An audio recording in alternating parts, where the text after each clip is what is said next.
Hello Paschimbanga, এবারে যে ভোটটি হচ্ছে আমাদের 23 তারিখ শুরু হবে এবং 29 তারিখ সেকেন্ড হবে।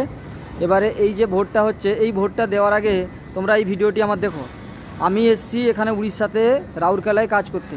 এবারে আমি যাব ঘর 23 তারিখ ভোট দিতে।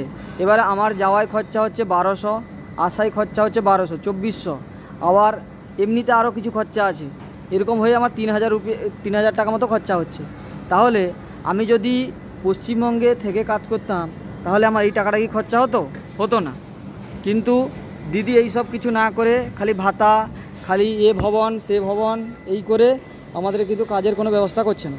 তাই আমাদেরকে বাইরে কাজ করতে আসতে হচ্ছে। তাই তোমাদের সবাইকে বলছি, ঠিক আছে দিদিকে ভোট দাও, যে বিজেপিকে ভোট দাও, যাকে যে ভোট দিতে যার ইচ্ছা, কিন্তু ভোট হচ্ছে গণতন্ত্রগত অধিকার, কেউ দিতে পারো। কিন্তু আমরা দিদিকে পছন্দ করি, দিদিকে ভালোবাসি, কিন্তু দিদির এই যে একটা জিনিস ভালো লাগে না, যেটা হচ্ছে দিদি সব কিছু করছে কিন্তু এই আমাদের বেকার ছেলে মেয়েদের জন্য, তাদের জন্য কিছু কাজের ব্যবস্থা করছে না। আমি বলছি যে সরকারি চাকরি না হোক, কিন্তু কোম্পানি তো কিছু ব্যবস্থা করুন, কোম্পানি তো খুলুন। কোম্পানি খুললে কি হবে, সেখানে অনেক ছেলে মেয়ে কাজ করবে, হ্যাঁ না? কিন্তু ওসব না করে দিদি খালি খেলা মেলা এই সব নিয়ে ব্যস্ত, এই সব খালি করছেন। দেখুন, আমরা আজকে এত দূরে এসেছি কাজ করতে। এবার আমরা যদি আমাদের পশ্চিমবঙ্গে কাজ পেতাম তাহলে কি আর দূরে আসতাম না। তাহলে এটা কার দোষ?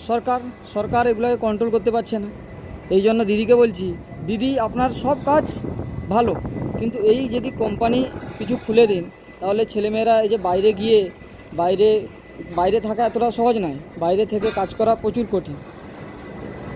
এবারে এইগুলা একটু সব ঠিক আছে, খালি এইটা একটু দেখুন, তাহলে আপনি আশা করি আপনি ভোটে জিতুন, ঠিক করুন। কিন্তু বেকার ছেলেমেয়েদের কথা একটু ভাবুন, ঠিক আছে? আমার পশ্চিমবঙ্গের ভাই বোনদের অনুরোধ, তোমরা দিদিকে এই ভিডিওটি শেয়ার করো এবং সবাই জাগরুকতা ফেলাও যে যাতে আমাদের কিছু কাজের ব্যবস্থা হয়, ঠিক আছে?